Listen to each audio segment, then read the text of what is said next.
All right, guys, welcome back to another interview on MMA. And as you can see, we've got a different scenery here. We're in Sunderland University with a Sunderland legend. That is Andrew Fisher. I appreciate it. How are you? I'm good, thanks. Yeah, I'm absolutely fantastic to get you on. Saw you Saturday at Octagon MMA 48 in Manchester. It was fantastic. Good show. Did you enjoy it? Did you have a good night? Yeah, I absolutely loved the show. I really like what they're doing, and they're really building up, and they're really trying to push it in this country. But I thought the show was absolutely amazing. And I can see everybody's kind of jumping on board with it as well. Yeah, the production side is absolutely phenomenal. They're doing some great stuff. For the first show, though, it didn't go too bad. I know they announced the Newcastle show, and we'll get into that. We'll talk about that. But first and foremost, happy retirement. I know, it's been a few months now, been a few weeks. You had a great career throughout. You had all these fights in different positions, fought around across the world. How has it been treating you since you hanged it up? How is life knowing you don't have a fight camp again, maybe lined up? It's exactly the same, really. I still go and spar and travel and spar with people, and it's exactly the same. I just feel like there's been a bit of a weight lifted off myself as well. I feel I probably put a lot of pressure on myself when I was fighting that was unnecessary. But that's kind of gone now, so I'm just getting better, and I'm just enjoying. I'm probably doing better now than I ever have done, to be honest. And obviously, looking back at your career, you had some fantastic moments. As I talked about, you fought all across the world. Bellator, ACB. The list goes on and on and on. If you look back at one moment, one fight that you could wish you could replay again and again, what is that? What is that feeling? When you look back and you think, I wish I could do that night again. Which is that? I suppose that's probably kind of what was my biggest win, really. And I suppose it was Nicholas Backstrom in ACB. He was ranked number 1 in Europe when I fought him, and I took that on like 2 weeks' notice. And I was definitely meant to be the guy to get beat. But I dominated him every round and won comfortably, So that kind of put me right up there and kind of like give me some good opportunities from that. Absolutely. We talked about Octagon MMA just briefly, obviously in Manchester. They did announce the Newcastle show, and I thought it was so unfortunate timing for yourself. I know that the feeling of hanging on for one more, that saying. When you saw that and they announced Newcastle, was there something in the back of your mind thinking, maybe one more run out, it's perfect, in front of your home fans, in front of your family, your friends, just one last dance and send it off correctly? I'm just not too sure. Like, I really, really like training. I like just growing myself as well, and it's just like I definitely see that as well. And I'm not saying I'm not going to fight again. I just feel that I don't know. There's a few times in my career I've ended up forgetting why I was doing it, and I would end up doing it for the wrong reasons, and I would always do worse when I done that. When really I just do it because I like doing it. So you never know.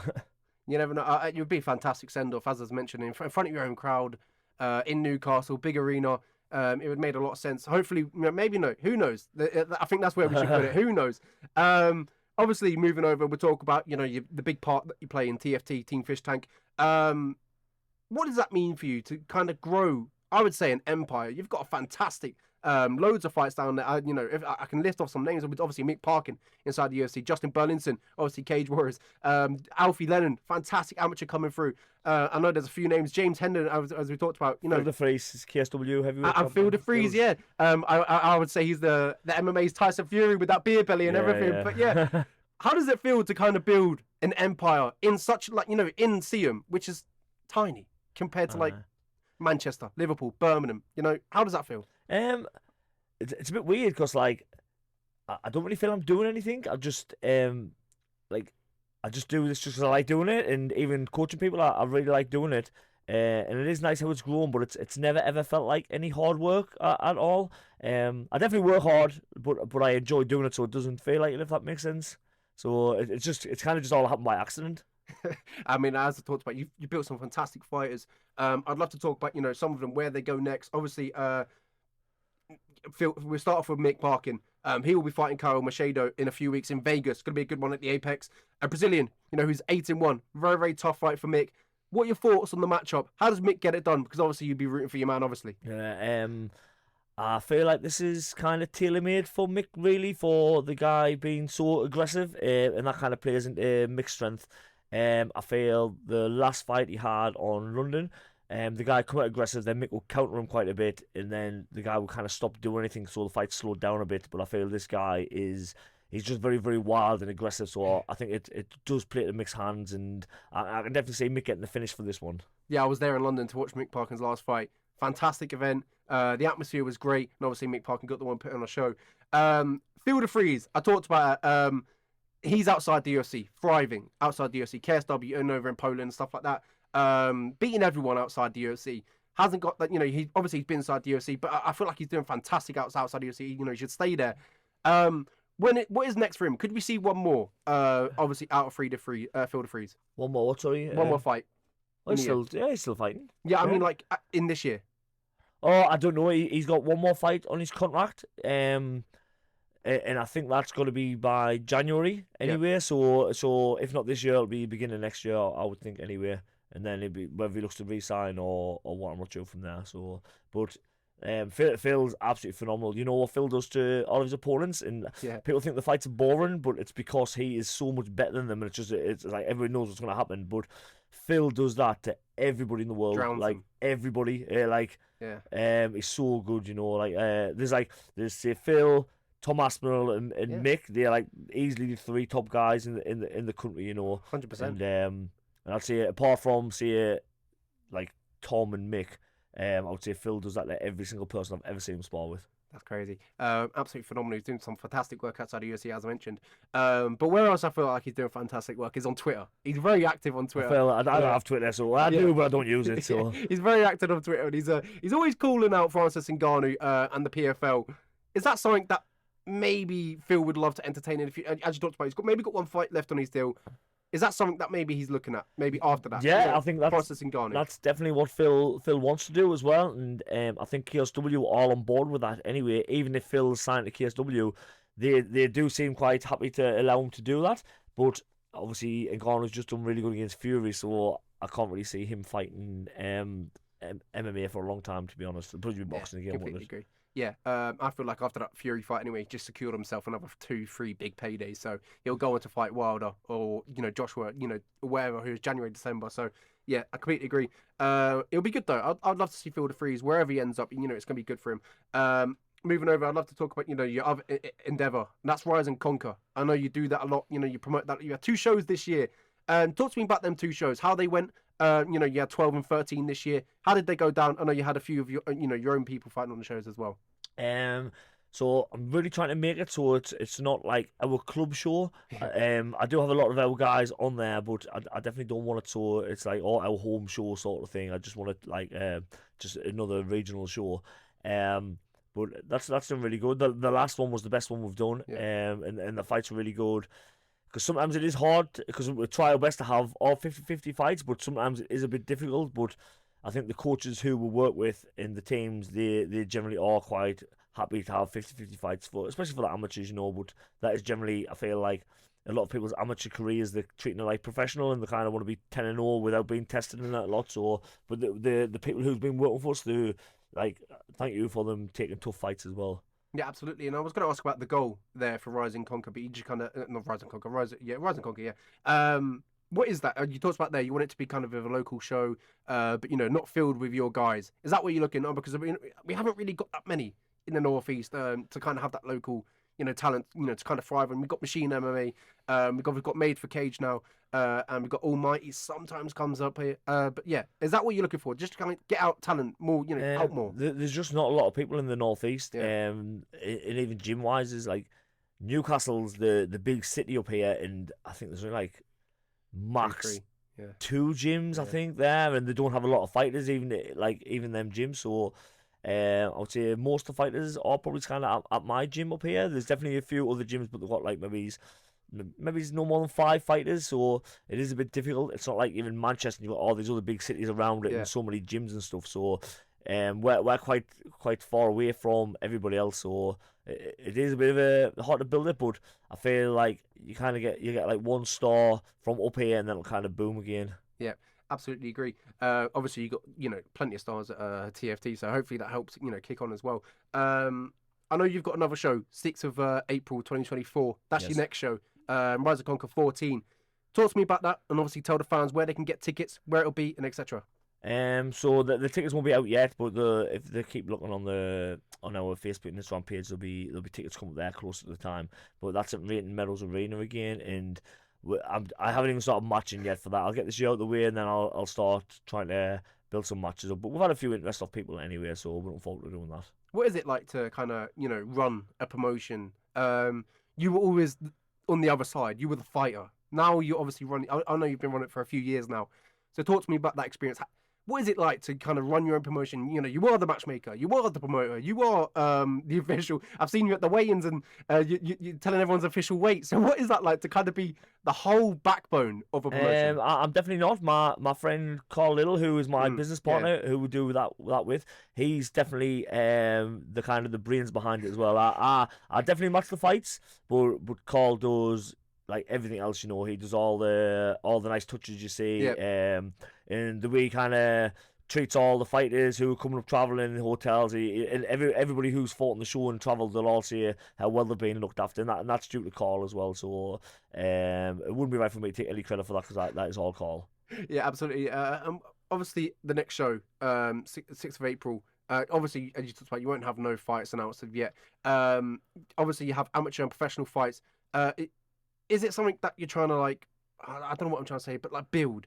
Yeah, that's definitely our goal next is to try and get maybe on Fight Pass. I feel that's because it's quite difficult unless you've got like millions and millions of pounds. Like, how far can you go with the show? But I feel the next build up would maybe get some more. So you have like I don't know, your 6 or 7 pro fights on, and you kind of get on Fight Pass, and then I suppose it kind of legitimizes a bit more.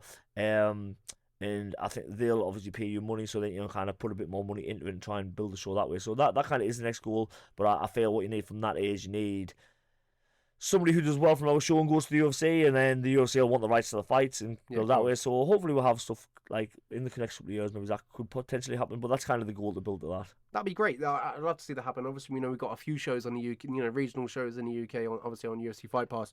Talking like sort of FCC or my FTC.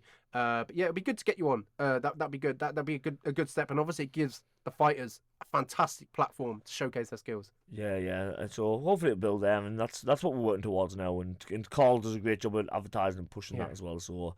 And after watching Octagon on Saturday, I've getting a kind of few good ideas. So me and Carl's gonna have a phone call this week, and I'm gonna tell him the kind of stuff that I saw, because I feel they definitely haven't got the fighters the same caliber as the UFC yet, because they're still quite new themselves. But I feel the way they do the show and the way they kind of sell the fights as well, I feel they do better than anybody else. I completely agree. We'll go back to that. We talked about the production.